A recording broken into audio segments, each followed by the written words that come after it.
का इतिहास कई हजार वर्ष पुराना माना जाता है। भारत के इतिहास को अगर विश्व के इतिहास के महान अध्यायों में से एक कहा जाए तो इसे अतिशयोक्ति नहीं कहा जा सकता। इसका वर्णन करते हुए भारत के पहले प्रधानमंत्री जवाहरलाल नेहरू ने कहा था, विरोधाभासों से भरा लेकिन मजबूत अदृश्य धागों से बंधा। भारतीय इतिहास की विशेषता है कि वो खुद को तलाशने की सतत प्रक्रिया में लगा रहता है और लगातार बढ़ता रहता है।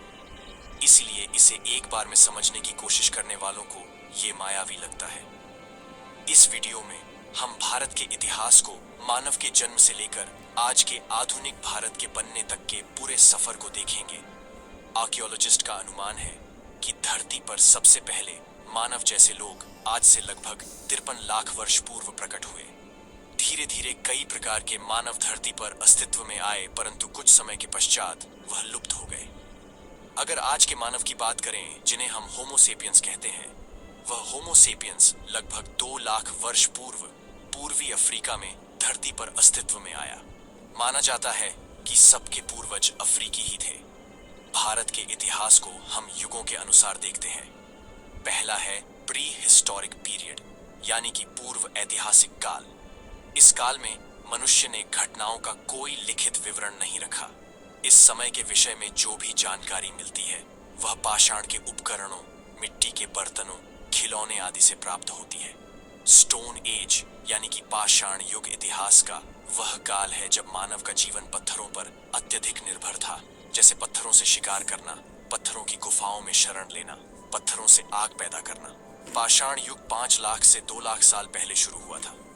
इस समय के मनुष्यों का जीवन पूर्ण रूप से शिकार पर निर्भर था और तमिलनाडु में हाल ही में हुई खोजों में इस क्षेत्र में सबसे पहले मानव की उपस्थिति का पता चलता है। देश के उत्तर पश्चिमी हिस्से से 2 लाख साल पहले के मानव द्वारा बनाए हथियार भी खोजे गए हैं। इसके 3 चरण माने जाते हैं, पुरा पाषाण काल, मध्य पाषाण काल एवं नव पाषाण काल, जो मानव इतिहास के आरंभ से लेकर कांस्य युग तक फैला हुआ है। अभी तक भारत में पुरा पाषाण कालीन मनुष्य के अवशेष कहीं से भी नहीं मिल पाए हैं। जो कुछ भी अवशेष के रूप में मिला है वह है उस समय प्रयोग में लाए जाने वाले पत्थर के उपकरण। अभी हाल में महाराष्ट्र के बोरी नामक स्थान खुदाई में मिले अवशेषों से ऐसा अनुमान लगाया जा रहा है कि इस पृथ्वी पर मनुष्य की उपस्थिति लगभग 14 लाख वर्ष पुरानी है।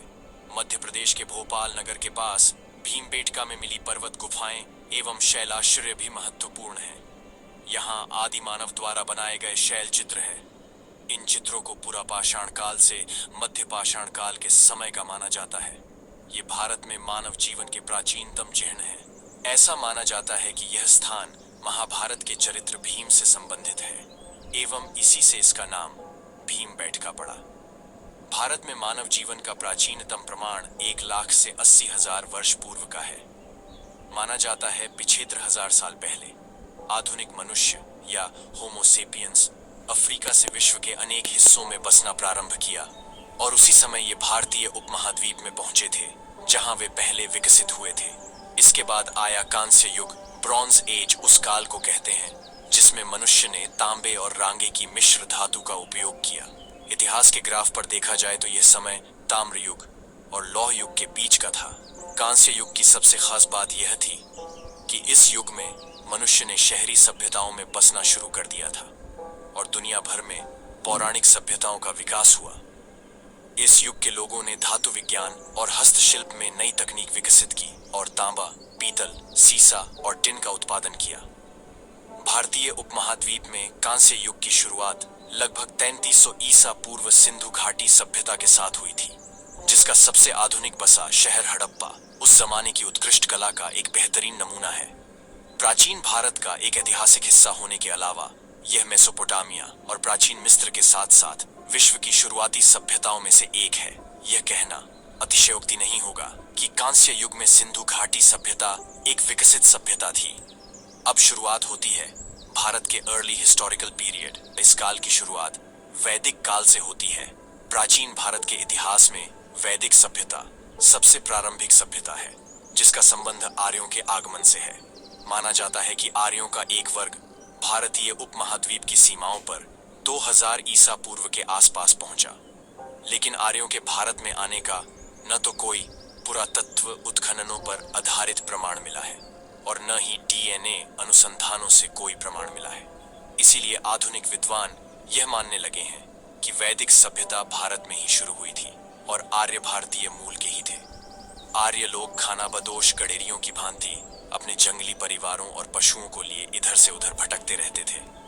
इन लोगों ने पत्थर के नुकीले हथियारों से काम लेना सीखा। इसी समय कृषि का आविष्कार हुआ। आर्य ही संसार में सबसे प्रथम कृषक थे। आर्यों की भाषा संस्कृत थी और धर्म वैदिक धर्म या सनातन धर्म के नाम से प्रसिद्ध था। बाद में विदेशी आक्रांताओं द्वारा इस धर्म का नाम हिंदू पड़ा। इस काल की जानकारी हमें मुख्यतः वेदों से प्राप्त होती है, जिसमें ऋग्वेद सर्वप्राचीन होने के कारण सर्वाधिक महत्वपूर्ण है। संस्कृत उनके द्वारा बोली जाने वाली सबसे प्राचीन भाषाओं में से एक थी। आर्य मुख्यतः उत्तरी भारत के मैदानी इलाकों में रहते थे। इस कारण आर्य सभ्यता का केंद्र मुख्यतः उत्तरी भारत था। यही वह समय था जब महावीर और बुद्ध का आगमन हुआ। उपमहाद्वीप में वैदिक काल लगभग 1500 से 500 ईसा पूर्व तक रहा। वैदिक काल के अंत में 700 से 500 ईसा पूर्व में महानगरों और बड़े राज्यों यानी महाजनपद का उदय हुआ। महा शब्द का अर्थ है महान और जनपद का अर्थ है किसी जनजाति का आधार। वैदिक युग के अंत में पूरे उपमहाद्वीप में कई छोटे राजवंश और राज्य पनपने लगे थे। ये सभी महाजनपद आज के उत्तरी अफगानिस्तान से बिहार तक और हिंदू कुश से गोदावरी नदी तक में फैला हुआ था। उस समय संपूर्ण भारत में एक ही मुद्रा प्रचलित थी। इससे उस युग में भारत की एकता की साफ झलक दिखाई देती है। 500 ईसा पूर्व तक 16 गणराज्य या कहें कि महाजनपद स्थापित हो चुके थे, जैसे काशी, कौशल, अंग, मगध, वज्जी या व्रजी, मल्ला, छेड़ी, वत्स, कुरु, पंचाला, मत्स्य, सुरसायन, अश्मक, अवंती, गांधार और कंबोज। वहीं इनमें सत्ता के लिए संघर्ष चलता रहता था। करीब 520 ईसा पूर्व में उपमहाद्वीप में फारसी और यूनानियों के आने की शुरुआत होती है। फारसी साम्राज्य के राजा पश्चिमी एशिया तथा मध्य एशिया की ओर बढ़ रहे थे।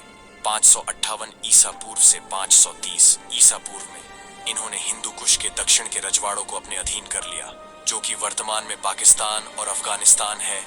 इनके बाद 326 ईसा पूर्व में मकदूनिया का राजा सिकंदर अफगानिस्तान होते हुए पश्चिमोत्तर भारत पहुंच गया। सिकंदर के भारत आने के बारे में कोई भारतीय स्रोत उपलब्ध नहीं है। सिकंदर के विजय अभियान की बात केवल यूनानी तथा रोमन स्रोतों में उपलब्ध है। सिकंदर का सामना राजा पोरस से होता है।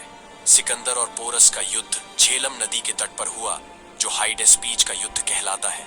इसके बाद आता है मौर्य साम्राज्य। 322 ईसा पूर्व से 185 ईसा पूर्व में चंद्रगुप्त मौर्य द्वारा स्थापित इस साम्राज्य के तहत पूरा उत्तर भारत था। यह प्राचीन भारत के भौगोलिक रूप से व्यापक एवं राजनीतिक और सैन्य मामले में बहुत शक्तिशाली राज्य था। सम्राट अशोक इस काल का एक महत्वपूर्ण राजा था, जिसका साम्राज्य अफगानिस्तान से मणिपुर तक और तक्षशिला से कर्नाटक तक फैल गया था, पर वो संपूर्ण दक्षिण तक नहीं जा सका। मौर्यों के पतन के बाद शुंग राजवंश ने सत्ता संभाली। शुंगों ने 187 ईसा पूर्व से 75 ईसा पूर्व तक शासन किया। 180 ईस्वी के आरंभ से मध्य एशिया से कई आक्रमण हुए, जिनके परिणाम स्वरूप उत्तरी भारतीय उपमहाद्वीप में Indo Greek, Indo Scythian, Indo Parthian और अंततः कुषाण राजवंश स्थापित हुए। कुछ बड़ा करना है, कुछ बोल्ड करो। Dare to go red. New Garnier Color Naturals Reds Collect. तीसरी शताब्दी के आगे का समय जब भारत पर गुप्त वंश का शासन था, भारत का स्वर्णिम काल कहलाया। व्यापार के लिए मध्य एशिया खुला, सोने के सिक्कों का चलन और साका युग का प्रारंभ हुआ। कनिष्क इस वंश का सबसे प्रतापी राजा था। कनिष्क ने 78 ईस्वी से 101 ईस्वी तक राज किया। 65 ईसा पूर्व से 250 ईस्वी का समय, इस काल में दक्षिण भाग पर चोल, चेर और पांड्या का शासन रहा और इसी समय में अजंता एलोरा गुफाओं का निर्माण हुआ। संगम साहित्य और भारत में ईसाई धर्म का आगमन हुआ। इसके बाद आया गुप्त साम्राज्य 320 ईस्वी से 520 ईस्वी।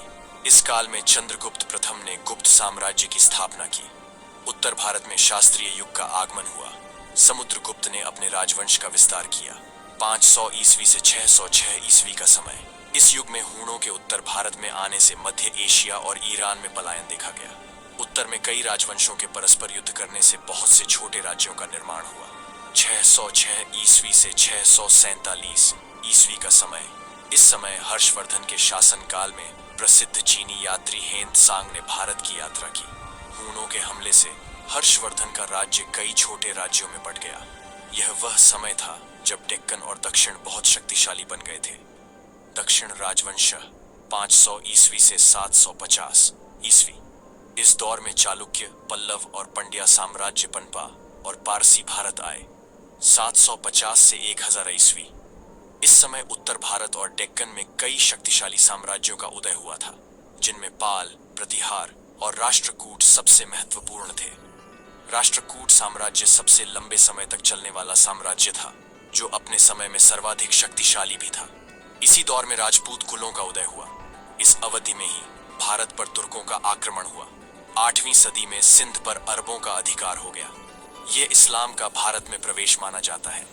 962 ईस्वी में दक्षिण एशिया के हिंदू और बौद्ध साम्राज्यों के ऊपर सेना द्वारा, जो कि फारस और मध्य एशिया से आए थे, व्यापक स्तर पर हमले होने लगे।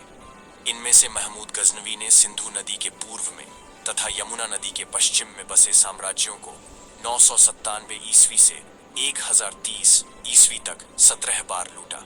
इसके बाद गौर वंश के सुल्तान मोहम्मद गौरी ने उत्तर भारत पर योजनाबद्ध तरीके से हमले करना आरंभ किया। 12वीं सदी के अंत तक भारत पर तुर्क, अफगान तथा फारसी आक्रमण बहुत तेज हो गए थे। मोहम्मद गौरी के बारंबार आक्रमण ने दिल्ली सल्तनत को हिलाकर रख दिया।